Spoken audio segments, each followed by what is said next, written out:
President of the Howard University Student Council, CUSA. All right. Greetings, everyone. Thank you for joining us here at my alma mater, Howard University. Some people are asking, why are you bringing everyone together here? And it is because Howard University is one of the most important aspects of my life. And it is where I first ran for my first elected office, which was freshman class representative of the Liberal Arts Student Council at Howard University. So this is where it all began. And with that, thanks for joining us, and I'm happy to take any questions. And I'll let Lily's going to be the bad guy and decide who gets. Question for you on transgender rights. Yes. Progressives have expressed concern about your role as California Attorney General and defending the California Department of Corrections. Yeah. And seeking to deny gender reassignment surgery for 2 transgender inmates. How would you address those concerns? So I was, as you are rightly pointing out, the Attorney General of California for 2 terms, and I had a host of clients that I was obligated to defend and represent, and I couldn't fire my clients. And there were, unfortunately, situations that occurred where my clients took positions that were contrary to my beliefs. And it was an office of a lot of people who would do the work on a daily basis. And do I wish that sometimes they would have personally consulted me before they wrote the things that they wrote? Yes, I do. But the bottom line is the buck stops with me, and I take full responsibility for what my office did. But on that issue, I will tell you, I vehemently disagree, and in fact worked behind the scenes to ensure that the Department of Corrections would allow transitioning inmates to receive the medical attention that they required, they needed, and deserved. To be clear, do you think that transgender inmates throughout the country, and should they have access to gender reassignment surgery? I believe that we are at a point where we have got to stop vilifying people based on sexual orientation, and we've got to understand that when we are talking about, in particular, the transgender community, for too long they've been the subject of bias and, frankly, a lack of understanding about their circumstance and their physical needs in addition to any other needs they have. And it's about time that we have a better understanding of that. So. Yep.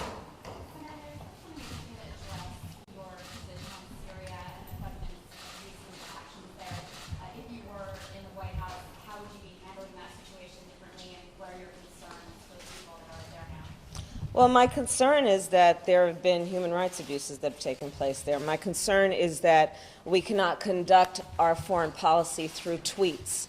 My concern is that when we make decisions about what we will do in terms of our military presence, much less our diplomatic priorities, that we do that in a way that will involve consultation with our military leaders, in a way that will involve some kind of consultation or at least outreach to our allies around the globe, and that when we then make those decisions, the American public can have a better sense of confidence that it is the right decision. So as much as anything, I'm concerned with the process by which the President went about doing what he has done in Syria. Ed? Oh, Senator, hi, Ed. Thanks for doing this. You get your alma mater, you're doing this on Martin Luther King Jr. Day. Yeah. Some of your colleagues who are either thinking about doing this or exploring it are carrying MLK events across the country. I'm just curious, black voters didn't turn out in the kind of number that they did in 2016 as they did back in 2008. What does your party need to do differently in 2020 to ensure that they show up? Well, for all voters, we've got to reach out to folks. We've got to go where they are, understand who they are. We have to listen as much as we talk, and that is certainly what I intend to do as a candidate for the President of the United States. It is my full intention to travel this country and to sit in living rooms and to listen to families and let them express their concerns and their needs, and understand that when we take on these positions, it is about representing all of the people of the country. And we must understand that based on where they are, be it geographic region, be it gender or race or ethnicity, there may be a diversity of issues and concerns, and we should be in tune to those issues and concerns. And fundamentally, we also should understand that the vast majority of us have so much more in common than what separates us. And so I say that to say what I know to be true, which is when people wake up in the middle of the night, be it a mom in Compton or a mom in Kentucky, she's waking up having the same concerns about how she's going to be able to raise those babies, how she's going to be able to pay the rent at the end of the month, how she's going to be able to retire with dignity. You're an African-American woman, but you're also Indian-American. And I'm just curious, Indeed. what's the best, how do you describe yourself? Did you read my book? How do I describe myself? I describe myself as a proud American. That's how I describe myself. Andrea? Senator, Joe Biden has said that the test should be who is best able to defeat Donald Trump. Right. That's the test. Why are you the best capable, the strongest Democrat to defeat Donald Trump? Well, Andrea, let's start with this. I love my country. I love my country. And I feel a sense of responsibility to stand up and fight for the best of who we are. And I'm prepared to fight, and I know how to fight. And in particular, when we're talking about fighting for the values that we hold sacred and dear, when it comes to talking about how we fight for the American people and have leadership in this country that is focused on the needs of the people instead of self-interest, I'm prepared to fight that way. And I believe it will be a winning fight. But 17 or more other Democrats say that they love their country. Why are you better than they? I think the voters will decide, ultimately. Ultimately. Oh, hi, Senator. Hi. I was wondering, what do you view your path to victory as, and what do you think separates you from other progressives in the race? Well, I'll start by saying I think that there are already and will continue to be great candidates who are entering this race. And I think the process will have much more integrity. The more people who want to run and feel a sense of responsibility for our country jump in. So I think that this is a robust signal of who we are as a democracy, and I think everyone should run who's thinking about running. In terms of a path, the path is going to be through all of the states that are the 50 states of the United States. The path is going to be about talking to people who are right now aware that this economy is not working for working people. It's going to be about talking with people about the fact that right now we have an administration that has waged a full-on assault on American values and American ideals. It is going to be about speaking truth, especially when there has been so much that is contrary to truth. It is going to be about working to regain the trust of Americans and understanding that they have a right to have a government and to have leaders in this country who see them and care about them and have some curiosity about their circumstance in life and their needs, be it for their family, their neighborhood, or their community, or their country. Chris? A number of Democrats believe that the president has already committed impeachable offenses. The facts as you see them now, would you support impeachment, and what would you need to see if not to get behind it? So you may know, I think you do know, that I'm on the Senate Intelligence Committee, so I can't talk about the facts that I know, but I will say this. My highest priority, and what I believe should be the highest priority, is, at least for the United States Congress, is that Bob Mueller be able to finish his investigation. There are already 33 indictments that he has returned. Clearly, he is following the facts where they lead him. And there should be no interference with that process, because the American public has a right to know what actually went on, and then we'll make a decision. And certainly that decision will be made in the courts, but it is also possible that decision will be made by the United States Congress in terms of what consequence should occur. Jalen from the Howard campus. Hi. Hi. I was wondering, a lot The Hilltop. yes. Yes. A lot of college students are feeling discouraged right now about skyrocketing tuition. Yeah. And do you have any words of encouragement or policy plans that could help curb those negative? Absolutely, and thank you. I read The Hilltop every day when I was a student here. It is an incredible piece of journalism, and thank you for being there. There's no question, you're absolutely right. Student loan debt is one of the biggest challenges facing our country and facing our students. And I've met so many students who have talked with me about the burden that they carry that is not only financial but is emotional. It is a burden of wondering whether they should actually complete an education and have a dream about what they may be able to do professionally, because at the very moment they can't pay their rent if they're going to pay off those student loans.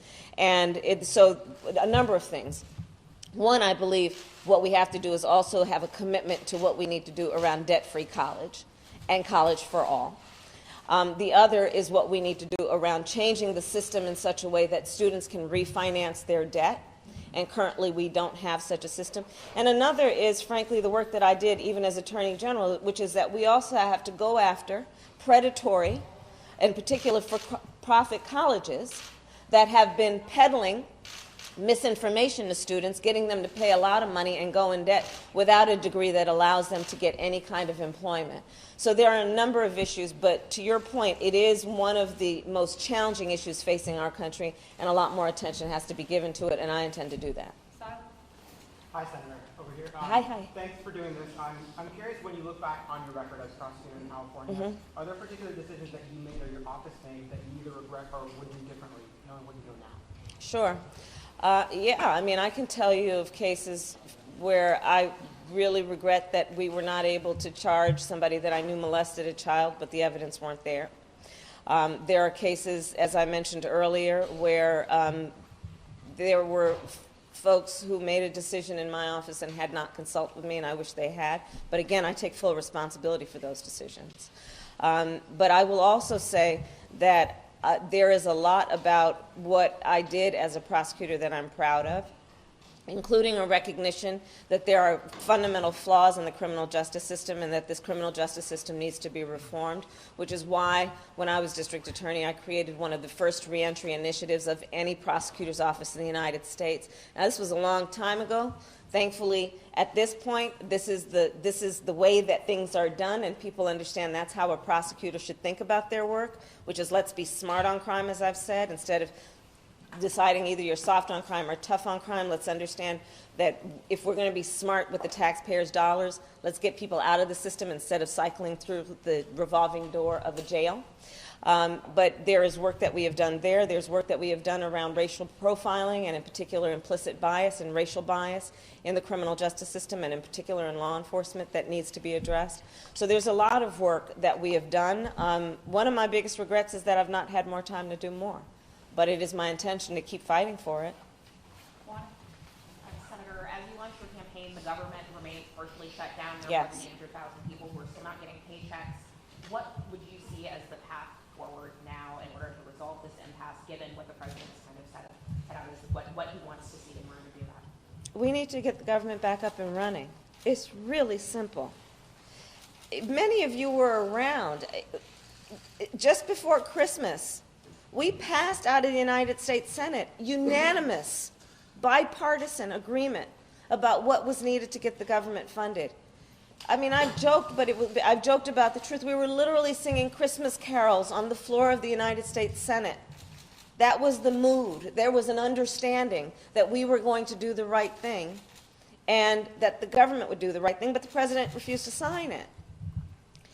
He is now holding the American people hostage over a vanity project that he calls a wall, while 800,000 people are trying to figure out how they're going to pay their rent, how they're going to pay their mortgage. It is completely irresponsible. And those folks don't want a wall, they want a paycheck. So let's be clear about what should be the priorities of this administration. Get the government back up and running. And then, yes, let's have a conversation, a robust conversation, the debates where we need to have them, on what we need to do to pass comprehensive immigration reform, because that conversation has got to happen.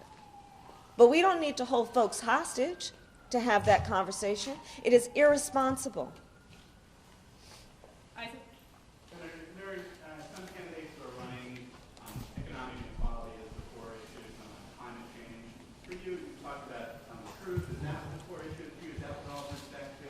What is it that's the core of it? The core of my campaign is the people. It's about the people. And understanding that, as with any one of us, we all have lives that are complex. So on the issue of climate change, every parent wants to know that their child can drink clean water and breathe clean air. And that same parent wants to know that they're able to bring home enough money with one job to pay their bills and pay their rent and put food on the table instead of having to work 2 and 3 jobs. Every person wants to know that there will be a criminal justice system that is fair to all people, regardless of their race. Every person wants that a mother and father should not have to sit down with their teenage son and have the talk and tell that child about how they may be stopped or arrested or in some way profiled and potentially shot because of their race. These are collective universal priorities. And these are the priorities of the people of this country. Nobody is living their life through the lens of one issue. And I think what people want is they want leadership that sees them through the complexity of each of our lives and pays equal attention to their needs. Let's not put people in a box. And I think as they make their decisions, let's give them credit for being smarter than that. So when candidates focus on one of those issues, does that mean that they're thinking too narrowly? I mean, I'm going to assume nobody is thinking about only one issue.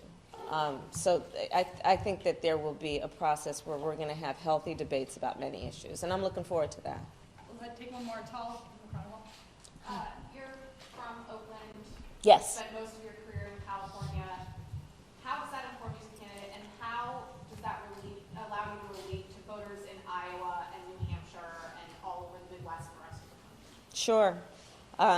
I lived for a very short period of time in Wisconsin. Don't leave that out. I can barely talk, so I don't want to overemphasize or exaggerate that time in my life. But here's what I would say about California.